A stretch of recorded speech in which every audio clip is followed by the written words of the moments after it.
Yeah, because last year when we talked to you, it's just beginning and Yeah. just getting your footing and. We knew this was going to be phenomenal. Of course. Come on. I know. Let's not kid ourselves. Yeah, exactly. No, I know. Well, sometimes when you know, you know. Yeah. There's so many factors though that could go wrong. Yeah. Exactly. We good? Yes, ma'am. Awesome. So what a year for you. Tell me, what's it been like? We talked last year when you were just starting out, and here we are a year later. I still don't quite know what's going on. I'm in the same boat. I'm in the same position.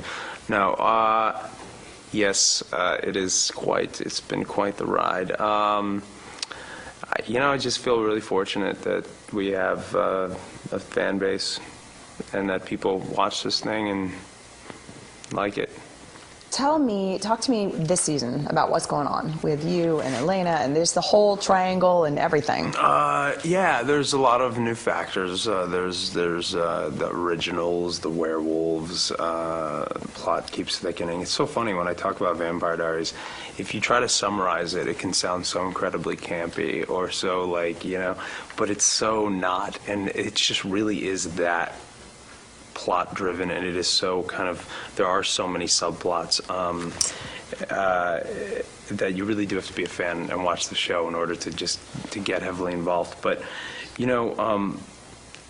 don't know, it's they're dealing with a lot of new issues, and then on top of that, Elaine and Stefan aren't they're sort of rocky, and I think to Damon's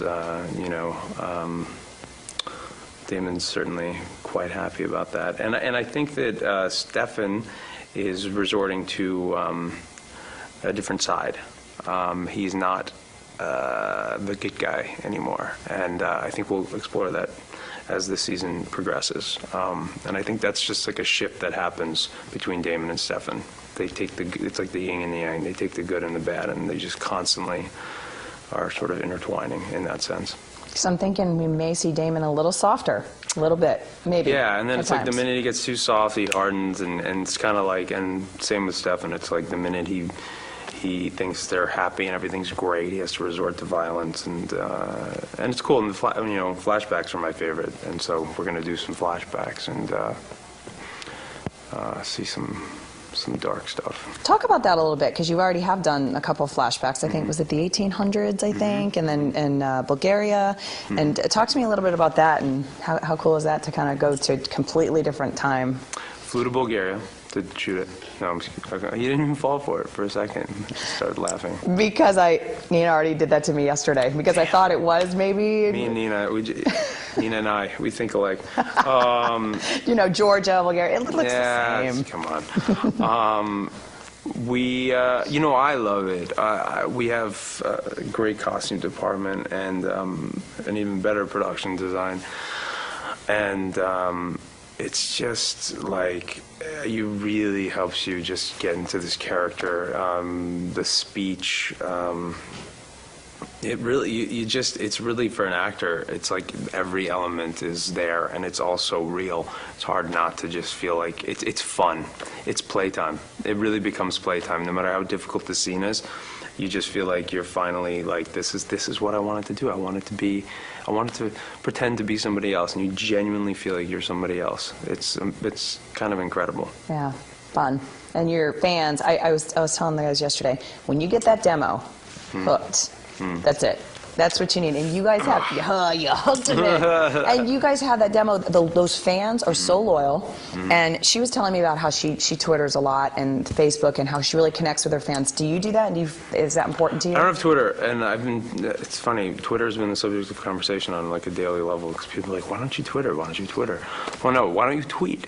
And I have no response. And so I don't do that. But it certainly is an appealing thing. I mean, I can imagine. I have connections with. I have a great fan base, and there's some people that are just so loyal that I actually do have contact with, and I'm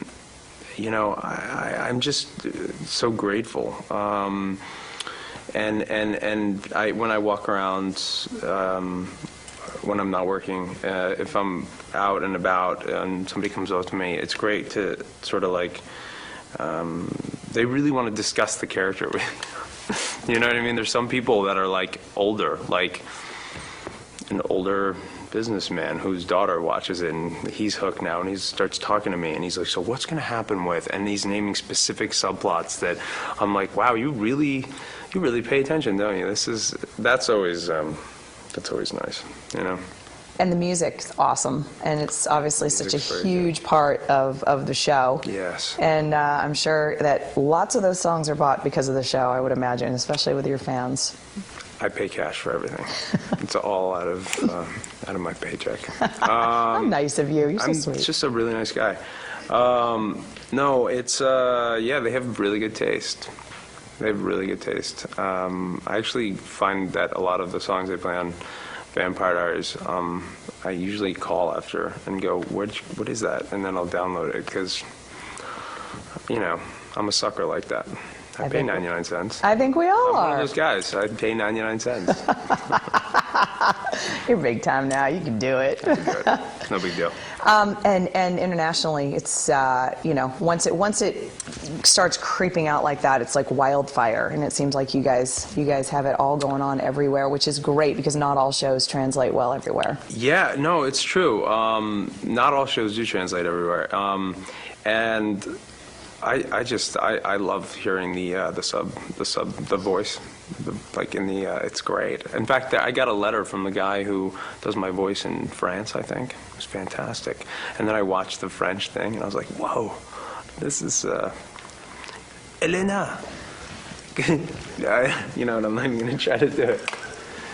I think you could do the voiceover Yeah, in I think French. I can. I wish I could say something. It's funny, I studied French for like 9 years, and I'm totally embarrassed to say anything just because I'll offend the people of France. So let me practice it some more before I do that. You studied for 9 years? I was in school studying French from 7th, yeah, like 6th, 7th, 8th, 9th, 10th, 11th. All right, fine, 7. Yeah, I'm hooking you up on that gig because you're going to do those voiceovers. There's no way after 9 years. Elena! Give me like something that I can say so I can, bonjour, Damon. It's pretty good, right?